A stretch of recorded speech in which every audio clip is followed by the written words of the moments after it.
ओम उमा महेश्वराय नमः। आप सभी पर भोलेनाथ की कृपा हमेशा बनी रहे। आइए सुनते हैं बृहस्पतिवार व्रत की कथा।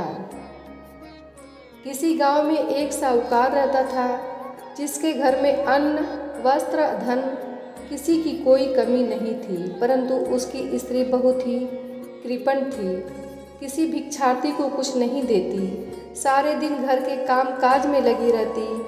एक समय साधु महात्मा बृहस्पतिवार के दिन उसके द्वार पर आए और भिक्षा की याचना की। स्त्री उस समय घर के आंगन को लीप रही थी। इस कारण साधु महाराज से कहने लगी कि महाराज, इस समय तो मैं घर लीप रही हूँ, आपको कुछ नहीं दे सकती, फिर किसी अवकाश के समय आना। साधु महात्मा खाली हाथ चले गए। कुछ दिन के पश्चात वही साधु महात्मा फिर आए। उसी तरह भिक्षा मांगी। साहूकारनी उस समय लड़के को खिला रही थी। कहने लगी, महाराज, मैं क्या करूं, अवकाश नहीं है, इसलिए आपको भिक्षा नहीं दे सकती। तीसरी बार महात्मा आए तो उसने उन्हें उसी तरह से टालना चाहा, परंतु महात्मा जी कहने लगे कि यदि तुमको बिल्कुल ही अवकाश हो जाए तो मुझको भिक्षा दोगी। साहूकारनी कहने लगी कि हाँ महाराज, यदि ऐसा हो जाए तो आपकी बड़ी कृपा होगी।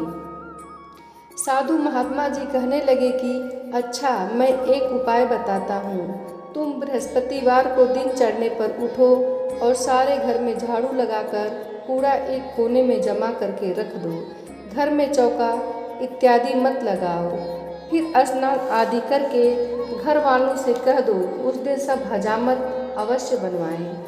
रसोई बनाकर चूल्हे के पीछे रखा करो, सामने कभी नहीं रखो। सायंकाल को अंधेरा होने के बाद दीपक जलाया करो तथा बृहस्पतिवार को पीले वस्त्र मत धारण करो, न पीले रंग की चीज़ों का भोजन करो। यदि ऐसा करोगे तो तुमको घर का कोई काम नहीं करना पड़ेगा। साहूकारनी ने ऐसा ही किया। बृहस्पतिवार को दिन चढ़ी उठी, झाड़ू लगाकर कूड़े को घर में जमा कर रख दिया। पुरुषों ने हजामत बनवाई, भोजन बनाकर चूल्हे के पीछे रखा। वह सब बृहस्पतिवारों को ऐसा ही करती रही। अब कुछ काल बाद उसके घर में खाने को दाना न रहा।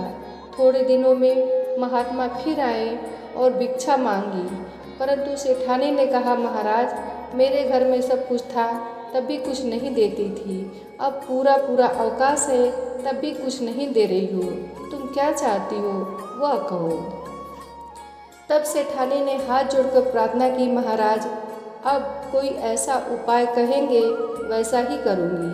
तब महात्मा जी ने कहा, बृहस्पतिवार को प्रातःकाल उठकर स्नान आदि से निवृत्त हो, घर को गौ के गोबर से लिपो तथा के घर के पुरुष हजामत न बनवाएं। भूखों को अन्न जल देती रहा करो। ठीक सायंकाल दीपक जलाओ। यदि ऐसा करोगी तो तुम्हारी सब मनोकामनाएं भगवान बृहस्पति जी की कृपा से पूर्ण होंगी। सेठानी ने ऐसा ही किया और उसके घर में धन धान्य वैसा ही हो गया जैसा कि पहले था। इस प्रकार भगवान बृहस्पति जी की कृपा से अनेक प्रकार के शुभ भोग कर दीर्घ काल तक जीवित रही। दूसरी कथा।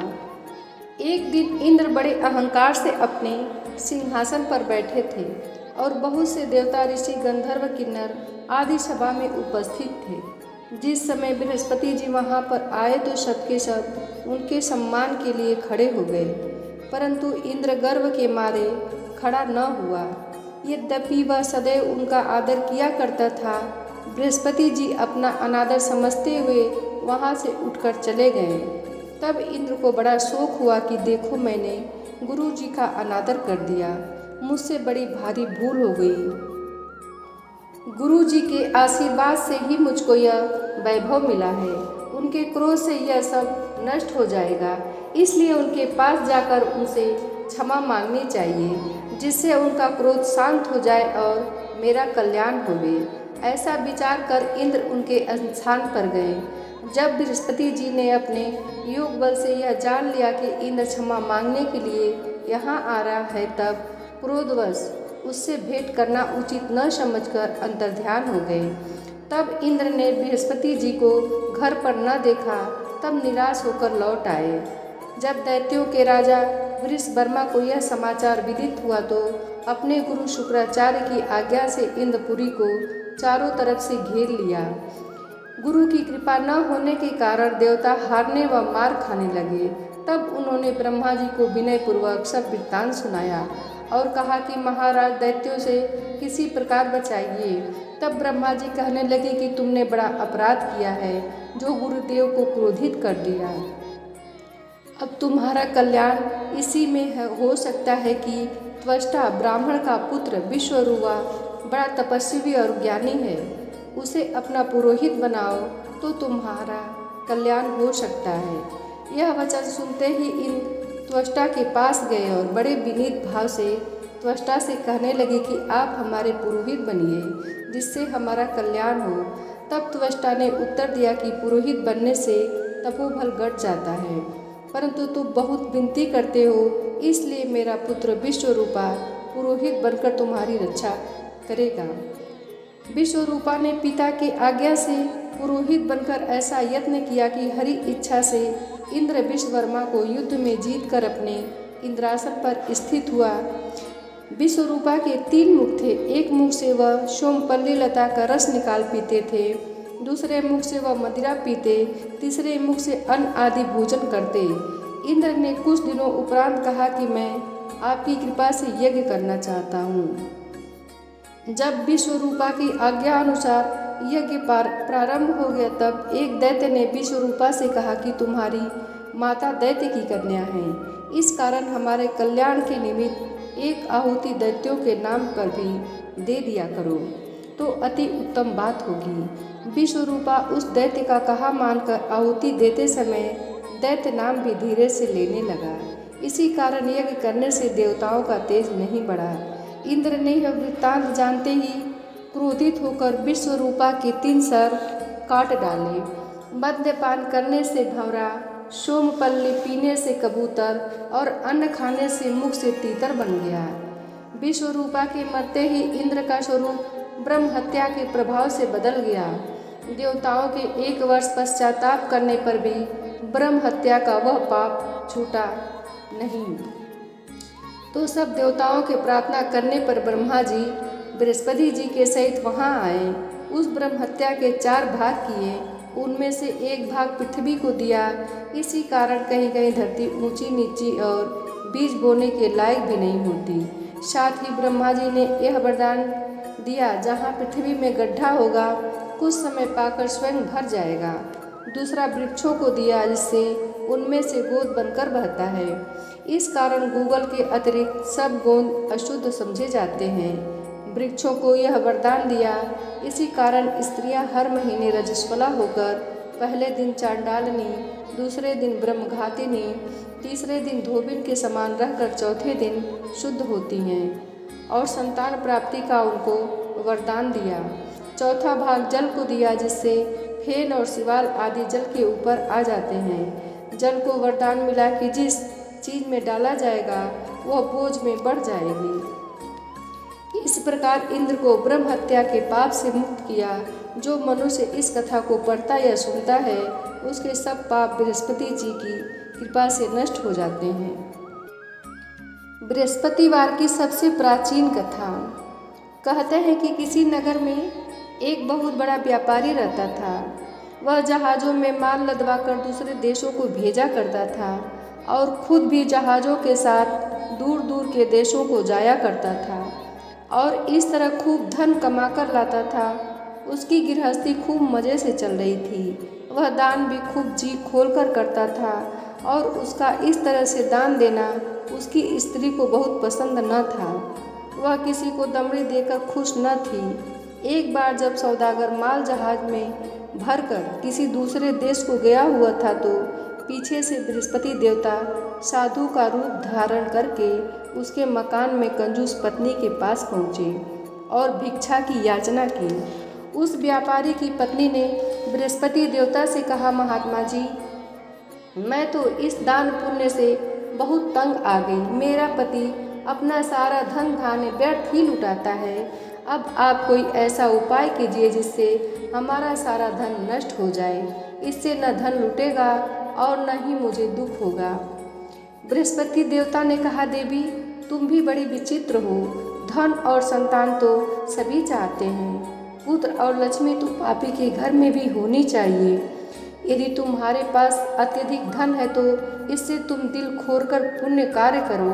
भूखों को भोजन खिलाओ, प्यासों को पानी पिलाओ, गायत्रियों के लिए धर्मशालाएं बनवाओ। कितने ही निर्धनों की कुंवारी कन्याएं धन के अभाव से बिना ब्याही बैठी हैं, उनका ब्याह संपन्न कराओ। और भी कई पुण्य कार्य हैं जिनको करके तुम्हारा लोक परलोक सार्थक हो सकता है। लेकिन व्यापार की पत्नी ने बड़ी ढीठ थी। उसने कहा, महात्मा जी, मैं इस संबंध में आपकी कोई बात नहीं सुनना चाहती। मुझे ऐसे धन की बिल्कुल आवश्यकता नहीं है जो कि मैं दूसरों को बांटती फिरूं। बृहस्पति देवता बोले, यदि तुम्हारी ऐसी ही इच्छा है तो फिर ऐसा ही होगा। तुम अब ऐसा करना कि 7 बृहस्पति घर को लीप कर पीली मिट्टी से अपने केशों को धोना, भोजन में मांस मदिरा ग्रहण करना, भट्ठी चढ़ाकर कपड़े धोना, बस तुम्हारा धन नष्ट हो जाएगा। और इतना कहने के पश्चात बृहस्पति देवता को साधु समझते हुए थी उनके कहे अनुसार 7 बृहस्पतिवार वैसा ही किया। केवल 6 बृहस्पति ही बीतने पर उस स्त्री का संपूर्ण धन नष्ट हो गया और वह स्वयं भी परलोक सिधार गई। उधर उसके पति का माल से भरा हुआ जहाज समुद्र में डूब गया और उसने बड़ी मुश्किल से लकड़ी के तख्तों पर बैठकर अपनी जान बचाई। खैर वह रोता धोता किसी न किसी तरह अपने नगर में वापस पहुंचा। वहां आकर उसने देखा कि उसका सब कुछ नष्ट हो गया है और उसकी छोटी लड़की बैठी आंसू बहा रही है। उस व्यापारी ने अपनी लड़की को तसल्ली देकर चुप कराया और उससे सब समाचार पूछा। लड़की ने अपने पिता को उस साधु वाली पूरी कहानी सुना दी। उसने लड़की को शांत किया और भगवान की करने पर बड़ा प्रसन्न हुआ। अब वह प्रतिदिन जंगल में जाकर वहाँ से लकड़ियाँ चुन लाता और उन्हें नगर में बेचकर अपनी जीविका चलाने लगा। मगर धन के अभाव के कारण बहुत दुखी था, क्योंकि गुजारा बड़ी मुश्किल से चलता था। एक दिन उसकी लड़की ने उससे दही खाने की इच्छा प्रकट की, लेकिन उसके पास एक पैसा भी न था जो कि उसको दही लाकर देता। वह उसे आश्वासन देकर जंगल में जाकर एक वृक्ष के नीचे बैठकर अपनी पूर्व दशा का विचार कर रोने लगा। वह बृहस्पतिवार का दिन था। बृहस्पति देवता उसकी अवस्था देखकर साधु का वेश धारण करके वहां आ पहुँचे और उस व्यापारी के पास आए और कहने लगे, लकड़हारे, तू इस जंगल में किस चिंता में बैठा है? व्यापारी ने उत्तर दिया, महाराज, आप सब कुछ जानने वाले हैं। इतना कहकर उसे आद्रकंठ और भीगी आंखों से बृहस्पति को अपनी सारी याद बीती सुना दी। बृहस्पति देवता ने कहा, भाई, तुम्हारी पत्नी ने बृहस्पति के दिन भगवान का अपमान किया था, जिस कारण से तुम्हारा यह हाल हुआ है। लेकिन अब तुम किसी प्रकार की चिंता न करो, भगवान तुम्हें पहले से भी अधिक धनवान करेंगे। तुम कहे अनुसार बृहस्पति के दिन बृहस्पति का पाठ किया करो। 2 पैसे के चने और मुनक्का मंगवाकर जल के लोटे में थोड़ी सी शक्कर डालकर वह अमृत और प्रसाद रविवार के दिन अमृत और प्रसाद परिवार के साथ सब सदस्यों को तथा सुनने वालों को बांट दो और खुद भी अमृत पान किया करो तथा प्रसाद खाया करो, तो भगवान तुम्हारी सारी मनोकामनाएं पूरी करेंगे। साधु को प्रसन्न देखकर उस व्यापारी ने कहा, महाराज, मुझे लकड़ियों में से तो इतना लाभ नहीं मिलता कि 2 पैसे की दही लाकर भी अपनी इकलौती कन्या को खिला सकूं। उसको मैं हर रोज़ झूठे आश्वासन देकर टाल आता हूँ और इसलिए मैं इस समय व्याकुल होकर बैठा हूँ। बृहस्पति देवता ने कहा, भक्तजन, तुम चिंता मत करो। बृहस्पति के दिन तुम शहर में लकड़ियाँ बेचने के लिए जाना। तुमको उस दिन अपनी कन्या को खिलाना और 2 पैसे का मुनक्का और चने लाकर बृहस्पति देवता की कथा करना। जल में जरा सी शक्कर डालकर अमृत बनाना और कथा का प्रसाद सब में बांटना और खुद भी खाना, तो तुम्हारे सब मनोरथ सिद्ध हो जाएंगे। इतना कहकर बृहस्पति देवता अंतर्ध्यान हो गए। धीरे धीरे बृहस्पति का दिन भी नज़दीक आ पहुँचा। व्यापारी ने जंगल में से लकड़ियाँ इकट्ठी की और शहर में बेचने के लिए चल दिया। उसको उस दिन 4 पैसे अधिक मिले। जिसमें से 2 पैसे का दही लेकर उसने अपनी लड़की को दिया। 2 पैसे के चने और मुनक्का लेकर अमृत बनाकर प्रसाद बांटा और प्रेम से खाया। उसी दिन से उनकी सब कठिनाई दूर होने लगी। लेकिन अगले बृहस्पति को बृहस्पति देवता की कथा करवाना भूल गया। शुक्रवार को उस नगर के राजा ने आज्ञा दी कि कल मैंने बहुत से बड़े यज्ञ का आयोजन कर दिया है, अतः कोई भी व्यक्ति अपने घर में अग्नि न जलाए और समस्त जनता मेरे यहाँ आकर भोजन ग्रहण करे। जो इस आदेश की अवहेलना करेगा उसे सूली पर लटकाया जाएगा। राजा की आज्ञा अनुसार अगले दिन सब लोग राजा के महल में भोजन करने के लिए गए, लेकिन वह व्यापारी और उसकी लड़की दोनों की तनिक विलंब से पहुँचे। अतः राजा ने उन दोनों को अपने महल के अंदर ले जाकर भोजन करवाया। जब वह पिता पुत्री भोजन करके वापस आ गए तो महारानी की दृष्टि उस खूंटी पर पड़ी जिस पर उनका नौलखा हार टंगा हुआ था। उस खूंटी पर अब हार नहीं था। उसको विश्वास हो गया कि उनका हार लकड़हारा और उसकी लड़की ही ले गए हैं। तत्काल सिपाहियों को बुलाकर दोनों बाप बेटी को कैद में डाल दिया गया। कैद खाने में पड़कर दोनों बाप बेटी अत्यंत दुखी हो गए। वहाँ उन्होंने बृहस्पति देव का स्मरण किया।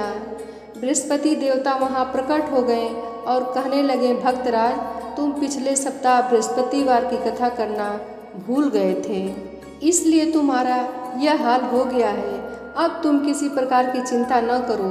बृहस्पति के दिन कैद खाने के दरवाजे पर 2 पैसे पड़े दिखाई देंगे। तुम वह पैसे उठाकर मुनक्का और चने मंगा लेना। फिर विधि पूर्वक बृहस्पति देवता का पूजन करना तथा करवाना। बस फिर तुम्हारे सब दुख दूर हो जाएंगे। और जब बृहस्पति का दिन आए तो उस व्यापारी को जेल में मुख्य द्वार के पास 2 पैसे पड़े मिले। बाहर सड़क पर एक औरत जा रही थी। व्यापारी ने कहा कि वह बाजार से उसके 2 पैसे के चने और मुनक्के लाकर दे ताकि मैं बृहस्पति देवता की कथा करवा सकूं। उस औरत ने कहा, मैं अपनी बहू के कपड़े सिलवाने जा रही हूँ, अतः मैं तुम्हारे बृहस्पति देवता को क्या जानूं। इतना कहकर वह औरत वहाँ से चली गई। थोड़ी देर के पश्चात वहाँ से एक और स्त्री निकली। व्यापारी ने उसे बुलाकर प्रार्थना की कि बहन, तुम मुझे बाजार से 2 पैसे के चने और मुनक्के लाकर दो। मुझे बृहस्पति देवता की कथा करवानी है, वह प्रसाद बांटना है। वह स्त्री बृहस्पति देवता का नाम सुनकर गदगद होकर बोली, बलिहारी जाऊं, वीर भगवान के नाम में तुम्हें अभी मुनक्का और चने लाकर देती हूँ। इतना इकलौता बेटा मर गया है तो उसके लिए कफन लेने जा रही थी, मगर अब पहले तुम्हारा काम करूँगी और उसके बाद बेटे के लिए कफन लाऊंगी। फिर उस व्यापारी से 2 पैसे लिए और बाजार से चने मुनक्का ले आई और स्वयं बृहस्पति देवता की कथा समाप्त होने के पश्चात वह कफन लेकर अपने घर की ओर रवाना हुई। देखती क्या है कि लोग उसके बेटे की लाश लेकर राम नाम सत्य है कहते हुए श्मशान की ओर जा रहे हैं। स्त्री ने उन लोगों से कहा कि मुझे अपने बेटे का मुख तो देख लेने दो। लोगों ने अर्थी को पृथ्वी पर रख दिया। स्त्री ने अपने पुत्र के मुख में प्रसाद और अमृत डाला। प्रसाद और अमृत के मुख में पड़ने के साथ ही लड़का उठ खड़ा हुआ और अपनी माता के गले लग गया। दूसरी स्त्री जिसने बृहस्पति देवता का निरादर किया था, जब वह अपने पुत्र के विवाह के लिए कपड़े लेकर लौटी, जब घोड़ी पर सवार होकर गाजे बाजे से बारात में निकली तो घोड़ी ने ऐसे छलांग मारी कि वह धरती पर आ गिरा और बुरी तरह से घायल हो गया और कुछ ही क्षण के पश्चात उसकी मृत्यु हो गई। जब वह स्त्री रो रो कर बृहस्पति देवता से कहने लगी कि हे देव, मेरा अपराध क्षमा करो, उसकी प्रार्थना सुनकर भगवान श्री वीर साधु का रूप धारण करके वहाँ आए। उस स्त्री से कहने लगे, अधिक रोल मचाने की कोई आवश्यकता नहीं है। तुमने बृहस्पति देवता का निरादर किया था, जिसका परिणाम तुम्हें यह मिला। अब भी तुम जेल खाने जाकर उस भक्त से क्षमा की याचना करो और उससे बृहस्पति देवता की कथा सुनो, इससे सब कुछ ठीक हो जाएगा। वह स्त्री फिर जेल खाने पहुँची और मुख्य द्वार के पास जाकर उस व्यापारी से मिली। हाथ जोड़कर कहने लगी, भक्तराज, मैंने तुम्हारा कहा नहीं माना और तुम्हें मुनक्का और चने लाकर नहीं दिए। इससे बृहस्पति देवता मुझसे रुष्ट हो गए। जिसके कारण मेरा इकलौता बेटा घोड़ी पर से गिरकर मर गया। उन्होंने कहा, माता तू चिंता न कर, बृहस्पति देवता सबका कल्याण करते हैं। तुम अब अगले दिन बृहस्पति को आकर बृहस्पति देवता की कथा सुनना। तब तक अपने बेटे के शव को फूल, इत्र तथा घी आदि वस्तुओं में डालकर रख दो। स्त्री ने ऐसा ही किया। बृहस्पति का दिन आ पहुँचा। 2 पैसे के मुनक्का और चना लेकर पवित्र जल का लोटा भरकर जेल के द्वार पर आई और श्रद्धा के साथ बृहस्पति देवता की कथा सुनी। जब कथा समाप्त हुई तो अमृत व प्रसाद लाकर अपने मरे हुए पुत्र के मुख में डाला। एकाएक उसे सांस आने लगा और वह उठकर खड़ा हो गया और पुत्र को लेकर वह प्रसन्नतापूर्वक अपने घर को रवाना हुई और बृहस्पति देवता के गुण गाने लगी। और उसी दिन रात्रि में राजा को बृहस्पति देवता ने स्वप्न में दर्शन दिए और कहा, हे राजन, तूने जिस व्यापारी और उसकी लड़की को जेल में बंद कर रखा है वह निर्दोष है। अब दिन निकलने के साथ दोनों को जेल से रिहा कर दो। तेरी रानी का नौलखा हार उस खूंटी पर लटका है। दिन निकला तो रानी ने अपना हार खूंटी पर लटका हुआ देखा। राजा ने उस व्यापारी तथा लड़की दोनों को रिहा करके वस्त्र धारण करवाकर अपराध के लिए क्षमा याचना की और उसको अपना आधा राजपाट देकर तथा उसकी पुत्री का उच्च कुल में विवाह संपन्न करवाकर दहेज में अनमोल हीरे व जवाहरात दिए। बृहस्पति देवता ऐसे ही हैं, जैसी मनोकामनाएं होती हैं वह पूर्ण करते हैं। जो कोई श्रद्धा व प्रेम से बृहस्पति देवता की कथा पढ़ेगा व दूसरों को पढ़कर सुनाएगा, उसकी सब मनोकामनाएं पूर्ण होंगी। ओम जय बृहस्पति देवा, स्वामी जय बृहस्पति देवा। छिन छिन भोग लगाऊं फल मेवा। ओम जय बृहस्पति देवा। तुम पूर्ण परमात्मा, तुम अंतर्यामी। जगत पिता जगदीश्वर, तुम सबके स्वामी। ओम जय बृहस्पति देवा। चरणामित निज निर्मल, सब पातक हरता। सकल मनोरथ दायक, कृपा करो भरता। ओम जय बृहस्पति देवा। तन मन धन अर्पण कर, जो जन शरण पड़े। प्रभु प्रकट तब होकर, आकर द्वार खड़े। ओम जय बृहस्पति देवा। दीन दयाल दयानिधि, भक्तन हितकारी। पाप दोष सब हरता, भव बंधन हारी। जय बृहस्पति देवा। सकल मनोरथ दायक, सब संशय हारी। विषय विकार मिटाओ, संतन सुखकारी। ओम जय बृहस्पति देवा। जो कोई आरती तेरी प्रेम सहित गावे। जेठानंद आनंद कर, सो निश्चय पावे। ओम जय बृहस्पति देवा। ओम जय बृहस्पति देवा।